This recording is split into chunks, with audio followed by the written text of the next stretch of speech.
I am an amalgamation of everything I have ever heard.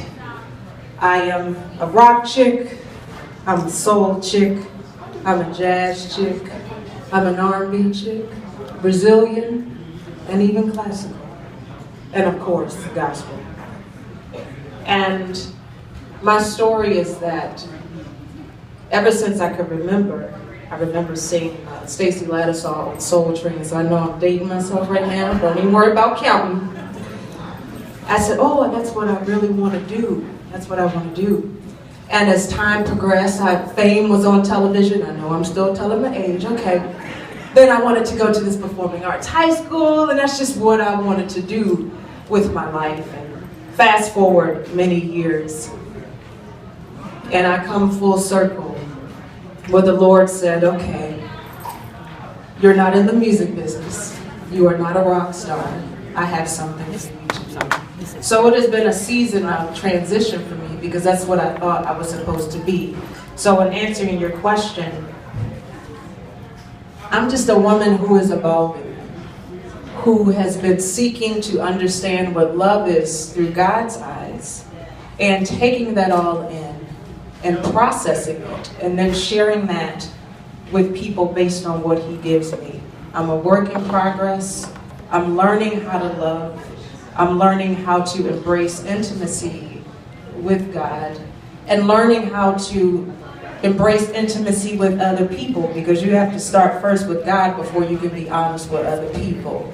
So that is the beginning. So that's what I love about gospel and inspiration music, that it is one of the only formats of music that has subgenres within it. And it is because God uses so many of us, so many different voices, so many different ideologies, so many different views of music and put it all together. I think that we do a disservice when we at the station will play one type of music, when it's just choir, or if it's just traditional, or if it's just holy hip hop or contemporary, and you see all the facets of it, instrumental and jazz. But the thing that I love about this music is that in all different sounds, it still points back to Jesus. And so I know that's the epiphany that God has given you based on all of the musical backgrounds that you have. And so now you coin this thing, Inspiration Soul. Talk about that. I named it that because it's organic.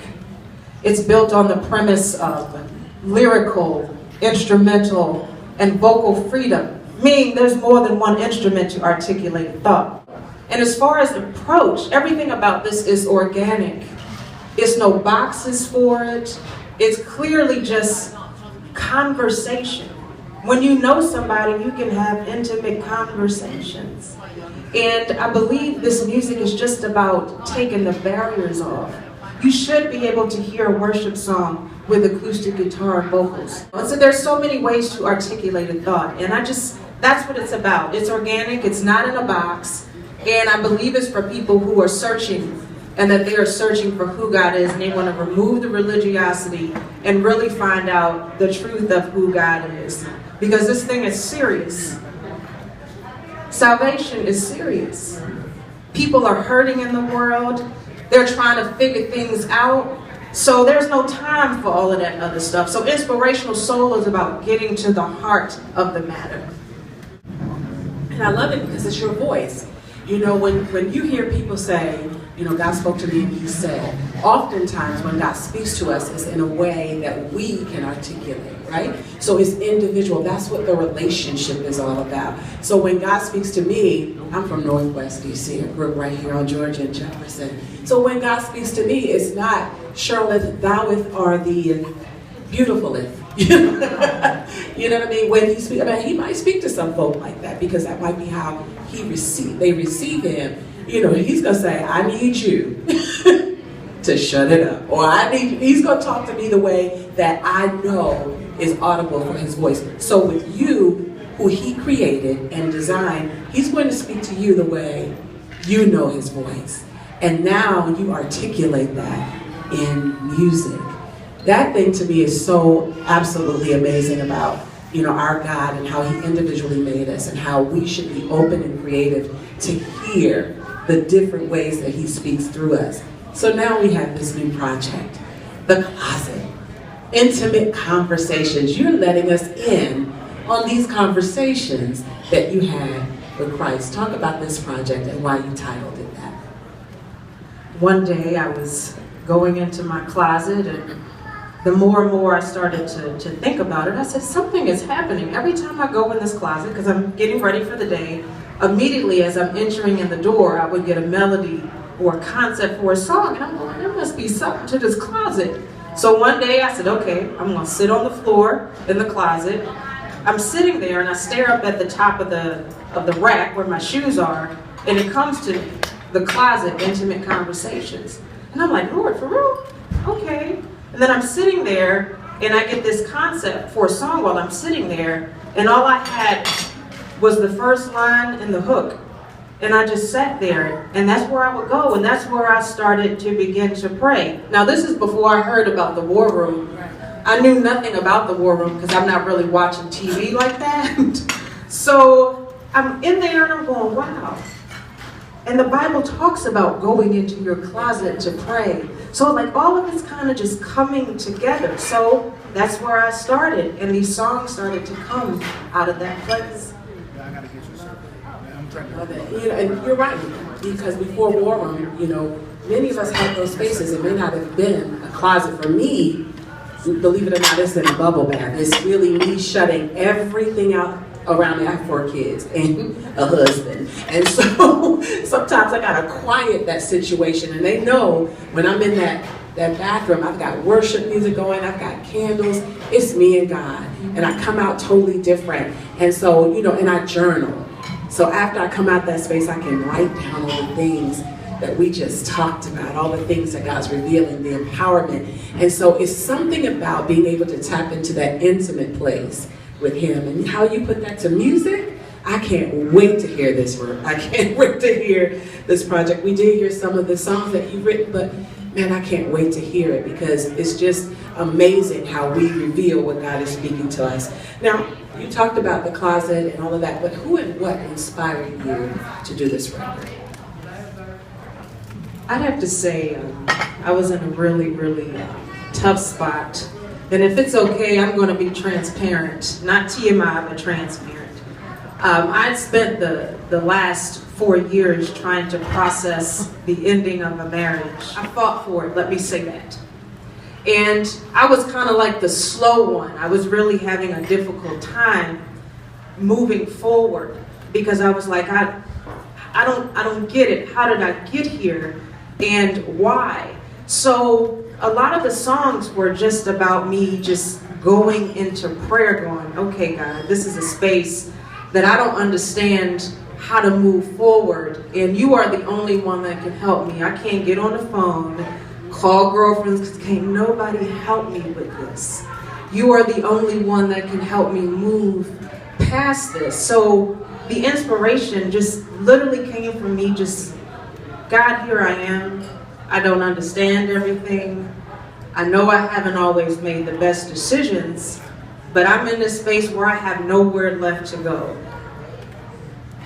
And thus you have the closet, intimate conversations, because in there we talked about everything that I couldn't tell other people. Put it to music? Really? That is powerful. That's powerful. So, I ask this question often to artists, especially new artists. What's the motive of the project? Some folk, like you said, are in it for the stardom. Some folk are in it, and also when you really are kingdom-minded, God reels you back from that stardom piece. Really, when you really are the mouthpiece for him, He'll shut you down some kind of way to turn you right back towards Him. But what would you say would be the success of Inspiration Soul? What would be the motive behind it, and what would you like to see happen with this whole brand of music? What I would like to see is people grow closer into a space where they feel like they can tell the truth. I believe this album allows people the permission to be honest. There are 2 things that the Lord gave me, and it goes right in line if you're familiar with the story of the woman caught in adultery. Jesus said 2 things to the woman.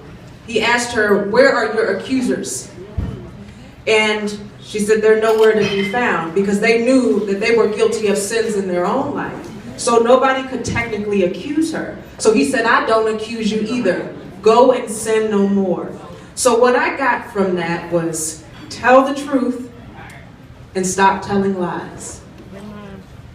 That's a two-part thing because it's possible to tell the truth and keep lying. So you must begin to tell the truth and stop lying. And that's what I'm hoping this project will do, is allow people to begin to be honest, first with God, then with themselves, and then with other people, so that we can heal relationships. We can heal marriages. Marriages fail because of a lack of knowledge, and nobody's being honest. My marriage failed because we lacked knowledge and there was no honesty. Somebody in this room is going through something. That is the beginning. Tell the truth and begin the healing. And that's what I hope this project will do. That's it. I'm not here to convert anyone. Just tell the truth and let the Lord and the Holy Spirit do the rest. I don't need a megaphone to say, come to Jesus, come to Jesus. He does the work in the heart. Trust on that He does the work in the heart. So this Inspirational Soul is a movement. How can we help with that? How can... Tell people about this music. Share it on social media. Talk to people about it. Dig into the lyrics and really understand. Don't just hear the beat, but hear the words. This whole project is built on the premise of Deuteronomy 31:19, where it said, I will give you the words to a new song, so the Israelites will know what I want them to do. What better way for God to give instruction than through a song? Wonderful, right? That is provision. Clearly, that's why I can't take no credit for this project. Absolutely not. So I'm hoping you will support it with your hearts, with your minds, by sharing it, and also financially. I am full-time in ministry. January 9th of last year, I left what would be considered a very lucrative position, and I had no idea where this was going to go. On January 9th, that was the end, and on January 12th, I sat down. I had a recording session scheduled that day, didn't know what song I was going to record, and within 15 minutes, I had the first song that would be on this project. And then life happened.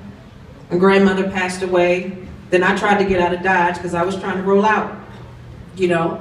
Then I came back, and then I started to pen these songs.